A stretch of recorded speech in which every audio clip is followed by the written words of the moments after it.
Et si One et Murata avaient déjà spoil la fin de One Punch Man?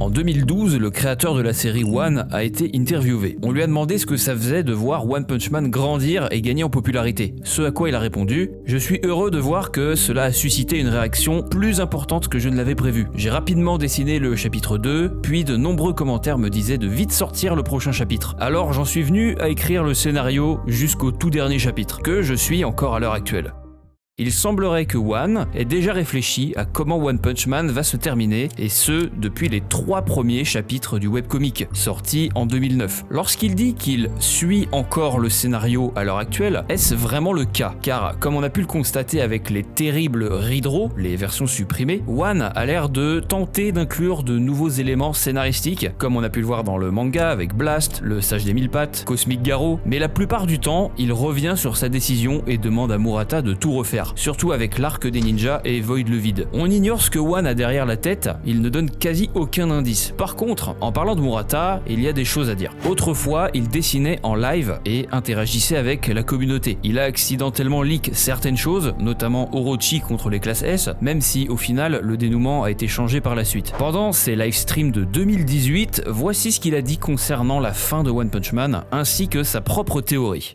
One m'a un petit peu raconté ce qu'il se passait à la fin, ou plutôt juste avant la fin. À quoi ressemblera le dernier chapitre? Est-ce que le secret de Saitama sera révélé, ou alors ça pourrait être bien que le secret soit gardé jusqu'à la fin? Quelqu'un a ensuite répondu: peut-être qu'on verra des éléments qui montrent Saitama en train de s'affaiblir. Et Murata a répliqué: ah, c'est possible, admettons que le dieu qui a donné des pouvoirs à l'empereur SDF ait aussi donné des pouvoirs à Saitama. Ce dieu se fait battre par Saitama, puis il perd tous ses pouvoirs, sa mémoire, ses cheveux repoussent, et vit enfin une vie normale. Mais il veut toujours devenir un héros. Alors il fait des activités héroïques dans sa ville, puis un civil vient parler à Saitama, qui n'est nul autre que Genos, redevenu humain. S'il vous plaît, prenez-moi comme disciple. Ah non, je suis super faible, j'ai rien à t'apprendre. Genos sort alors une liasse d'argent, et Saitama lui dit: t'as apporté ta brosse à dents? Saitama et Genos en mode normal, faisant des activités de héros pour le fun.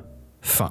Je sais pas vous, mais c'est pas une fin qui me convient. Sauf que Murata sait ce qu'il va se passer. Est-ce qu'il y a une part de vérité dans ce qu'il a dit? Peut-être que certains éléments sont corrects, par exemple Saitama qui perd ses pouvoirs, et c'est justement ce qu'on va voir dans les théories les plus populaires concernant la fin de One Punch Man.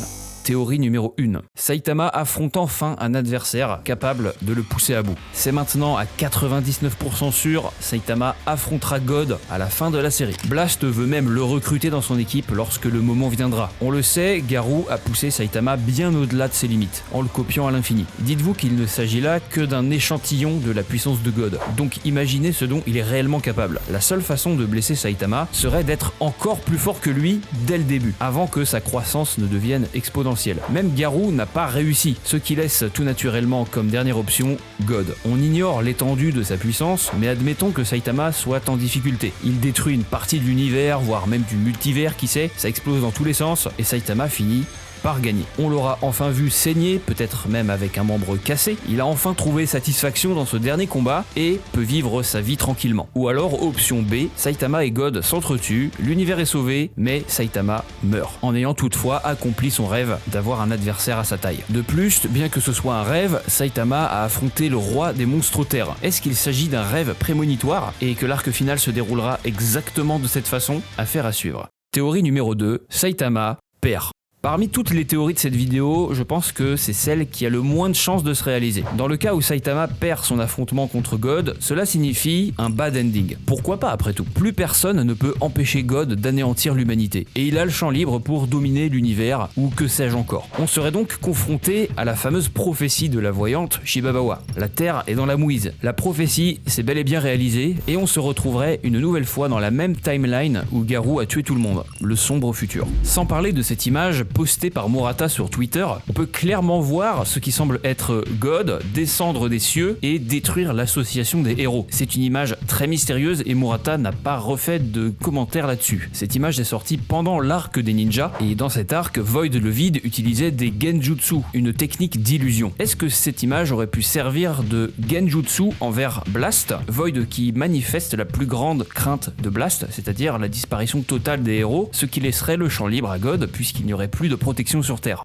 Théorie numéro 3, Saitama reste insatisfait. Le moment que l'on attendait tous, le climax de la série, Saitama et God s'apprêtent à livrer une bataille à échelle universelle, mais ça se termine en un seul coup de poing. Après avoir hype pendant toutes ces années le boss final, je pense que c'est la pire manière de finir la série. Cependant, c'est pas impossible. One adore faire des foreshadowing, et dans le chapitre du dragon cruel, Saitama le ramène à la vie en rassemblant 9 mystérieux cubes, puis le one-shot, mettant alors fin à des siècles de guerre. C'est un peu le même scénario qu'avec God. Des cubes, une entité enfermée, des guerriers luttant contre un ennemi depuis des lustres, le parallèle est indéniable. Quoi qu'il en soit, Saitama sera une nouvelle fois déçu et continuera sa triste vie en quête de sens. Ou pas.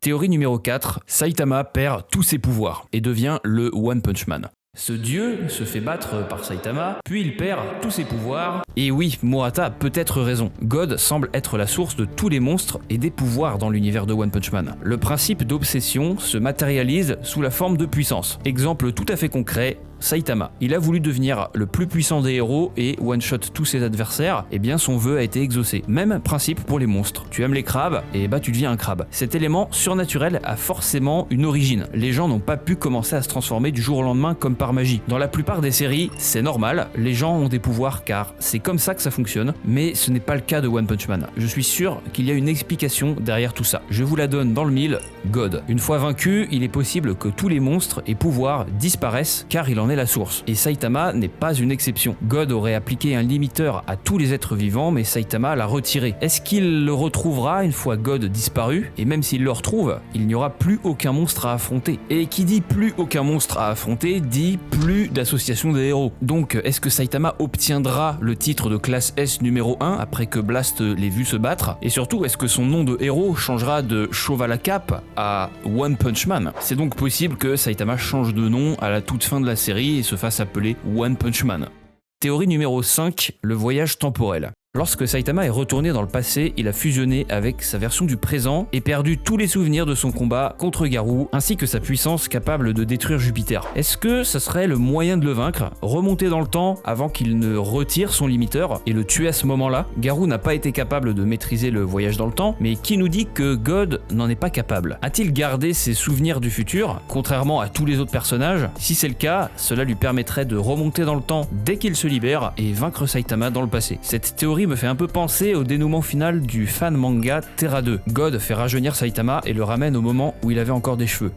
Théorie numéro 6, le multivers. Je ne vais pas trop m'attarder là-dessus parce qu'on a très peu d'informations et ça provient d'un chapitre qui a été supprimé. On suppose qu'il existe un multivers dans One Punch Man. On a pu voir Void le vide sortir de la causalité de l'univers et il y avait plein de petites bulles tout autour de lui. Il s'agit d'univers parallèles. Ça voudrait dire que Void peut aller dans la timeline du sombre futur où Garou a tué tout le monde. Mais bref, ce qui nous intéresse ici, c'est de savoir si Saitama existe dans plusieurs univers. Cette théorie est uniquement possible à cause de Blast et de son équipe. On suppose qu'il s'agit de version de Blast alternative provenant d'univers parallèles. On peut voir quelqu'un qui ressemble beaucoup à Boros, une elfe, ainsi que ce qui semble être le roi des fauves. Est-ce qu'il s'agit de versions alternatives de personnages déjà connus? On ne sait toujours pas à l'heure actuelle, mais si chaque personnage a sa version alternative, ça voudrait dire que Saitama aussi. Est-ce que l'on sera amené à voir un méchant Saitama? Est-ce que God c'est une version maléfique de Saitama? Ou alors est-ce que Saitama n'existe qu'en un seul exemplaire dans tout le multivers? C'est très compliqué, là on parle vraiment juste de bribes de spéculation. God est intéressé par Saitama, c'est écrit noir sur blanc. Il cherche à tout prix à rentrer en contact avec Saitama. On ne sait pas pourquoi, soit pour l'éliminer puisqu'il contrecarre tous ses plans, soit d'en faire le réceptacle ultime puisqu'il n'a plus aucune limite, ce qui lui permettrait d'être véritablement inarrêtable. Dernière théorie, la quête du sens. Petite question pour vous, pourquoi est-ce que vous regardez One Punch Man?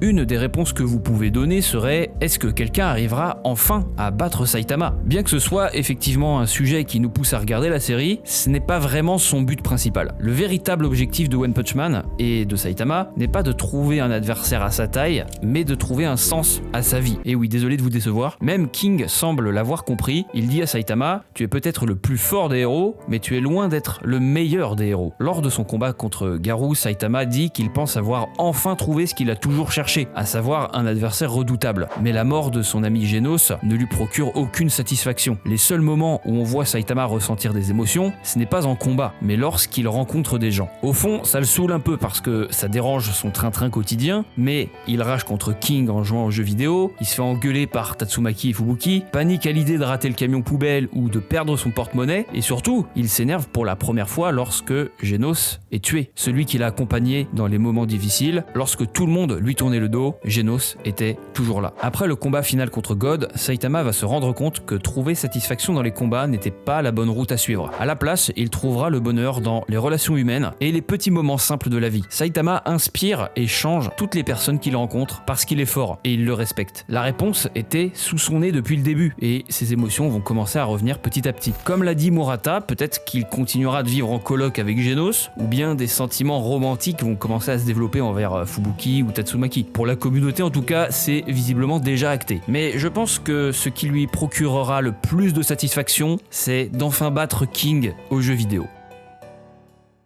Et vous, comment est-ce que vous pensez que One Punch Man va se terminer? Est-ce que Saitama aura droit au bonheur ou pas du tout? Proposez vos propres théories en commentaire. Et sur ce, on se dit à la prochaine. Ciao.